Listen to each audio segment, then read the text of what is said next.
ప్రభునందు ప్రియమైన జెహోజెర్లోని spiritual prayer members అందరికీ నా హృదయపూర్వక వందనాలండి.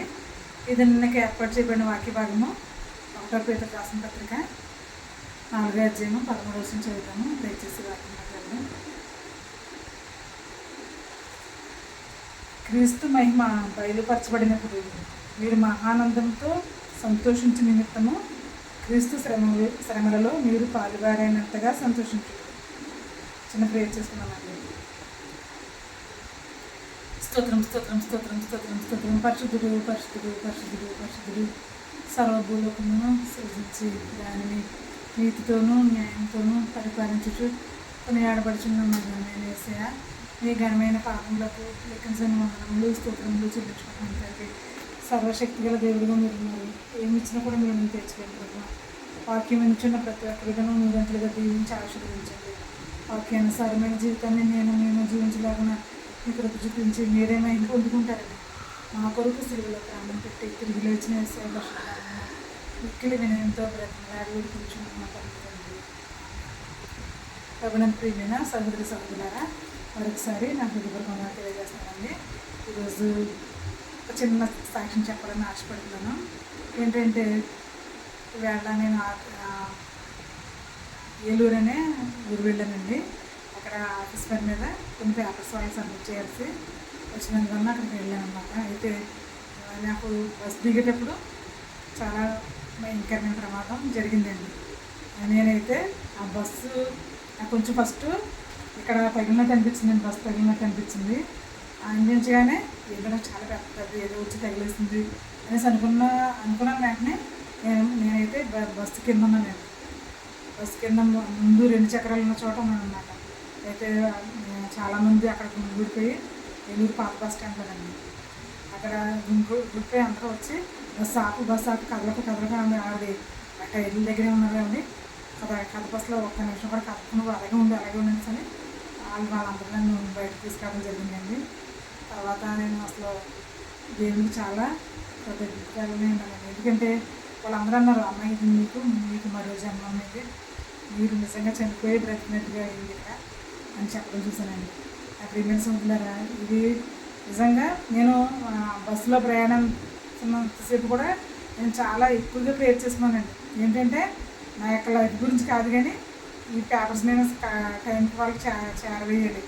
కరెక్ట్గా 4 గంటలకి వాళ్ళు మళ్ళీ ఆఫీస్ క్లోజ్ చేసి వెళ్ళిపోతారు అని చెప్పేసి అని ఆతృతనే నేను ఉన్నాను తప్ప నేను మామూలుగా క్షేమంగా ప్రయాణం చేయాలని అలాంటి ప్రార్థన చేసుకోకుండా ఏం చేశానంటే ఈ పేపర్స్ నేను వాళ్ళకి ఇన్ టైంలో అందించాలి అని ఒకే ఒక ప్రార్థన నేను చేసుకోవడం జరిగిందండి.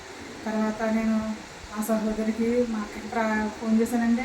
నా తర్వాత మా బెస్ట్ ఫ్రెండ్ కానుంటే ఆమెకు కూడా ఫోన్ చేసి, అమ్మ నేను టైం అయిపోతుంది, ఇక్కడే 3:30 అయిపోయింది, నేను కరెక్ట్గా టైంకి చర్యలు ప్రేర్ చేయండి అని చెప్పినప్పుడు వాళ్ళు కూడా ప్రేర్ చేశారండి. అయితే అక్కడికి వెళ్ళిన తర్వాత పాత బస్ స్టాండ్ ఎంటర్ అవగానే జరిగిన విషయం అనమాట. నిజంగా దేవుడు అంత ఆశ్చర్యరీతిగానో నన్ను లేవనెత్తడం చూస్తున్నాను. అసలు నాకు జరిగినప్పుడు బైబిల్ కూడా నా బ్యాగ్లోనే ఉందండి. ఇప్పుడు కూడా నేను బైబిల్ అసలు నేను విడిచిపెట్టకుండా బైబిల్ని ఇప్పుడు బ్యాగ్లోనే తీసుకెళ్తానండి. అయితే బైబిలే నన్ను కాపాడిందేమో, ఆ క్షణంలో దేవుడే నన్ను కాపాడాడని చెప్పేసి అని నేను చాలా సంతోషించానండి. వాళ్ళని వెనకాల ఫస్ట్ ఎయిడ్ కిట్ తీసుకుని వస్తున్నారంట, కానీ నేనైతే ఆఫీస్కి వెళ్ళిపోతున్నానండి. నన్ను చూసాళ్ళు చాలా స్పీడ్కి వెళ్ళిపోతున్నారండి ఆవిడని చెప్పేసి అని సగం దూరం వరకు వచ్చి వాళ్ళు మళ్ళీ వెనక్కి వచ్చేసారండి. తర్వాత నేను 10 నిమిషాల్లో నా పని ముగించుకున్నానండి. ఆ పేపర్స్ వాళ్ళు సబ్మిట్ చేయడం, తర్వాత తిరిగి రావడం, వాళ్ళ బస్ స్టాప్లోకి వచ్చేసరికి వాళ్ళ అమ్మ నన్ను గుర్తుపెట్టి, అన్న మీరే కదా ఇందాక ఇలా పడిపోయారు అని చెప్పేసి అని వాళ్ళందరూ కూడా మళ్ళీ నాతో చాలా ఎక్కువసేపు మాట్లాడారనమాట. నిజంగా అది చాలా సంతోషం అనిపించిందండి. నిజంగా నా బ్రతికినాక ఇంకా నాకు దేవుడిచ్చిన ఈ ఆయుష్యం తప్పకుండా నేను దేవుడి కొరకే స్పెండ్ చేయాలి ఇంకా అన్న ఒక గట్టి కాన్ఫిడెన్స్ నేను కలిగి ఉన్నాను అనమాట అండి. ఏంటి దేవుడు చేసే కార్యాలు ఆశ్చర్య కార్యాలండి.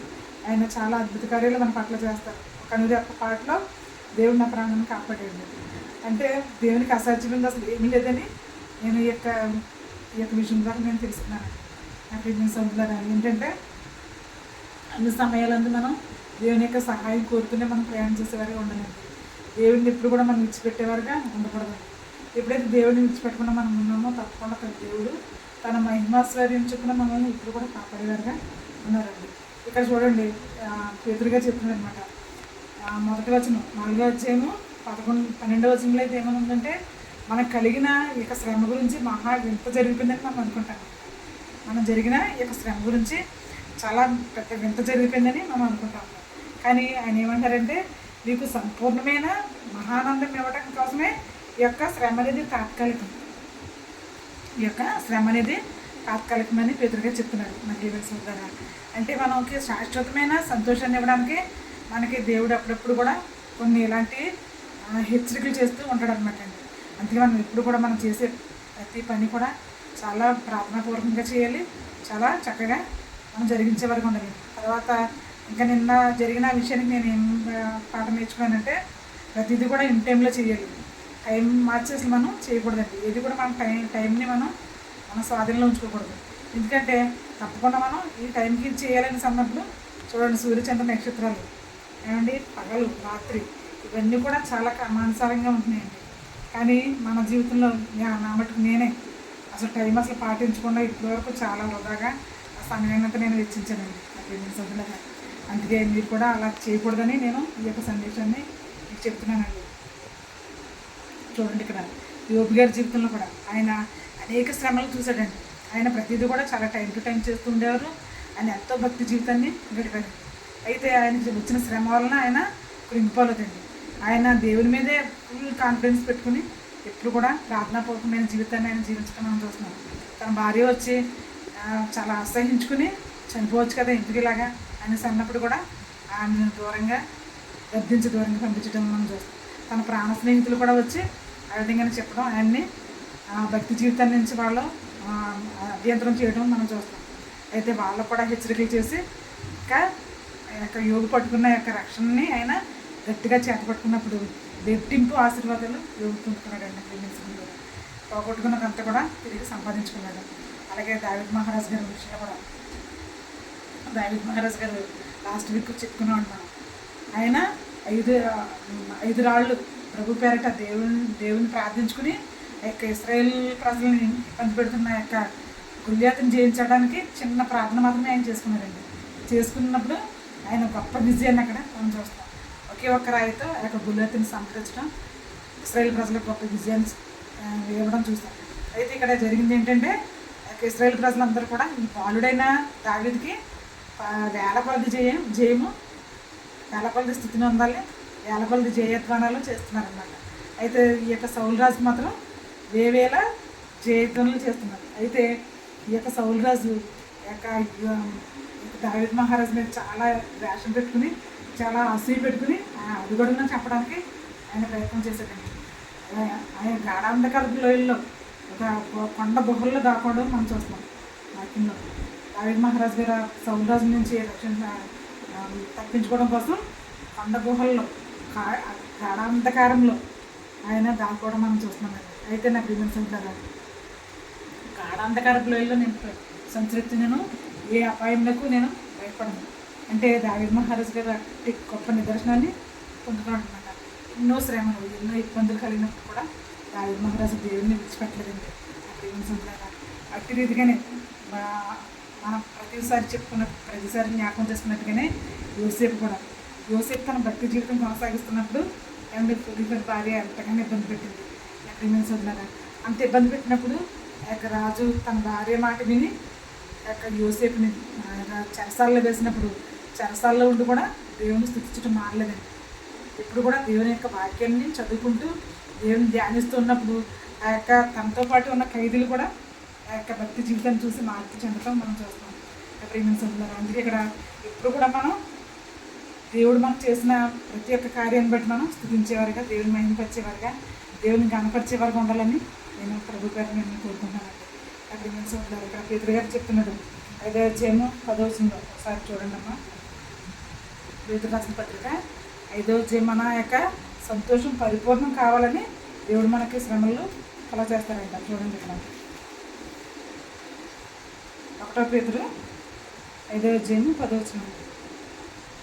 తన నిత్య మహిమకు క్రీస్తునందు మిమ్మల్ని పిలిచిన సర్వకృపానిదేగు దేవుడు కొంచెము కాలము మీరు శ్రమపడిన పిమ్మట తానే మిమ్మును పూర్ణులుగా చేసి స్థిరపరిచి బలపరచును. యుగయుగములకు ప్రభావము ప్రభావం ఆయనకు కలుగును గాక. ఆమె చూడండి, కొంచెం కాలం శ్రమ పడిన తర్వాత పూర్ణమైన సంతోషాన్ని మనకి ఇవ్వడానికి దేవుడు కొన్నిసార్లు ఈ విధమైన శ్రమలు, ఈ విధమైన కష్టాలు మనకే కలుగుతూ ఉండడం మనం చూస్తున్నామండి. చాలామంది అంటారు, వాళ్ళు పాపం చేశారు, మీకు ఎంత శ్రమలు వచ్చినాయి, వాళ్ళు వాళ్ళ పూర్వీకులు ఏదో పాపం చేశారు అందుకే వాళ్ళకి ఎంత శ్రమలు వచ్చినాయి అంటారు. కానీ నీతిమంతులు యొక్క కుమారులు కానీ కుమార్తెలు కానీ పడిపోయినా కూడా తిరిగి వేస్తారండి.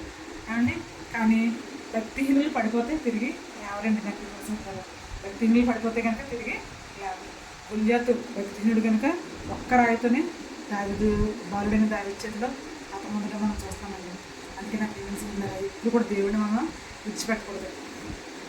చూడండి, యేసుక్రీస్తు ప్రభువారు ఈ లోకానికి తన పరిశుద్ధమైన జీవితాన్ని తన యొక్క మహిమ గల సింహాసనం విడిచిపెట్టి ఈ యొక్క భూలోకానికి వచ్చినప్పుడు తాను రిక్తంగా చేసుకుని మన వల్లే శరీరాన్ని దాల్చుకున్నప్పుడు ఆయన ఎన్నో భయంకరమైన శోధనలు ఆయన పొందుకున్నాడండి. ఎంతో ఇబ్బందులు ఎదుర్కొన్నాడు, ఎంతో అవమానాన్ని పొందుకున్నాడు. ఏమండి, అయినప్పుడు కూడా తండ్రి దేవుడు యేసుక్రీస్తు ప్రభువారు మీద పెట్టుకున్న యొక్క నమ్మకాన్ని, ఆ యొక్క కాన్ఫిడెన్స్ని ఆయన విడిచిపెట్టకుండా దేవుడు ఏదైతే కుమారునికి ఆజ్ఞ ఇచ్చాడో ఆయన మొత్తం అంతా కూడా కంప్లీట్గా ఫుల్ఫిల్గా నెరవేర్చే వరకు కూడా ఆయన అది ఎప్పుడూ గివప్ చేయలేదండి. సిలువ మరణాన్ని ఆయన విడిచిపెట్టుకోకుండా ఎన్ని శ్రమలు వచ్చినా కూడా ఆయన అసలు మీద సమాప్తమైందని చెప్పేవారు. ఆయన తిరిగి లేచే వరకు, అనేక మందికి ఆయన అగపడే వరకు, ఏమండి అనేక మందిని బలపరిచే వరకు, పరిశుద్ధాత్మను ఇశ్రాయేలు ప్రజల మీద పంపించే వరకు, తన శిష్యుల మీద పంపించే వరకు కూడా ఆయన యొక్క రక్షణ కార్యాన్ని ఆయన గట్టిగా చేపట్టుకున్నారండి. మన ప్రభువు యేసుక్రీస్తు వారు అట్టి రీతిగానే మనం కూడా ఇప్పుడు కూడా కాన్ఫిడెన్స్ని మనం విడిచిపెట్టకూడదు, విశ్వాసాన్ని మనం విడిచిపెట్టకూడదు. అందుకే చూడండి, మళ్ళొకసారి జ్ఞాపకం చేస్తున్నాను, విశ్వాసులకు తండ్రి అయిన అబ్రహాము ఆయన ఎక్కడికి వెళ్తున్నాడో తెలియకుండానే వెళ్ళిపోయాడంటే, దేవుడు నేను చూపిస్తున్న ప్రదేశానికి వెళ్ళు అని చెప్పినప్పుడు నేను ఎక్కడికి ప్రభావ ఏంటి ప్రభావ అని అడగకుండానే ఆయన వెళ్ళిపోవడం మనం చూస్తున్నాం. అబ్రహాం గారు వెళ్ళటం మనం చూస్తున్నాం. అందుకే ఆయన చూడు, ఆకాశ నక్షత్రాలను చూడు, ఇసుకరేణును చూడు, ఇవి ఎంత అధికంగా ఉన్నాయో అట్టి రీతిగా నీ యొక్క సంతానాన్ని నేను విస్తరింపజేస్తానని చెప్పారు. అందుకే చాలాసార్లు మనం చెప్పుకున్నాం, ప్రభువైన తండ్రి అయిన దేవుడు మన యేసుక్రీస్తు ప్రభు వారికి ఏదైతే బాధ్యతను అప్పగించారో ఆ బాధ్యతనైనా 100% ఫుల్ఫిల్గా నెరవేర్చారండి. నెరవేర్చడం వల్ల ఆయన ఈరోజు ప్రభువులకు ప్రభుగా, రక్షకుడిగా క్రీస్తు శకమని, క్రీస్తు పూర్వమని క్రీస్తు శకమని రావడానికి గల కారణం. తర్వాత యేసుక్రీస్తు ప్రభుల వారిని మనం ఇప్పుడు కూడా సేవించడం, తండ్రి కుమార పరిశుద్ధాత్మ త్రియేక దేవుని నామంలో మనం సర్వలోకానికి వెళ్ళి సర్వ సృష్టి సువార్తను ప్రకటించడం, అనేక మందికి బాప్తిస్మం ఇవ్వడం, ఏమండి ఇదంతా కూడా మనం చూస్తున్నాం. అంటే దేవుని యొక్క మాట ఇప్పుడు కూడా నిరర్థకం కానే అర్థండి. అందుకే ప్రేమసంగా మనకు వచ్చే చిన్న శ్రమలు, చిన్న కష్టాలను మనం ఇప్పుడు కూడా వాటి వలన మనకి ఏదో వింత సంభవించిందని మనం భయపడకూడదండి. కానీ స్థిరమైన యొక్క రక్షణ, స్థిరమైన యొక్క మహానందము మనకి దేవుడు మనకి దాచి ఉంచడం సంగతి మనం మర్చిపోకూడదు. అలా మర్చిపోకుండా ఉన్నప్పుడు దేవుడు తప్పకుండా మనకి సకల ఆశీర్వాదాలు కలిగజేసేవారుగా ఉండాలండి. నిత్యమైన సంతోషాన్ని ఇచ్చేవారుగా ఉంటారు. మనకి స్థిరమైన విశ్వాసాన్ని, స్థిరమైన సంతోషాన్ని దేవుడు మనకి ఇవ్వడానికే ఈ యొక్క చిన్న శ్రమలు అనేవి మనకి తటిస్తూ ఉంటాయండి. అందుకనే ప్రేమిస్తుంటారు ఎవరు కూడా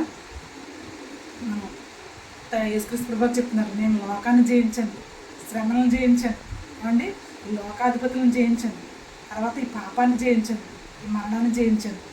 అంటే నేను జయించాను కనుక మీరు కూడా ఇవన్నీ కూడా జయిస్తారు. అందుకే మీరు అందరూ కూడా భయపడవలసిన పని లేదని యేసుక్రీస్తు ప్రభువు చెప్తున్నారు. అందుకనే ప్రేమిస్తుంటారా ఇప్పుడు కూడా మనం వాక్యాన్ని నమ్ముతామండి. వాక్యానుసారమైన జీవితాన్ని ఇమ్మని దేవుడిని మనం కోరుకుందాం. అప్పుడు తప్పకుండా పరిపూర్ణమైన సంతోషాన్ని దేవుడు మన అందరికీ ప్రసాదించాలని దేవుని పేరట మీకు విన్నవిస్తున్నానండి. దేవుడి కొద్ది వాక్యము మన ఇంట్లో దీవించి ఆశీర్వదించిన ఆమె.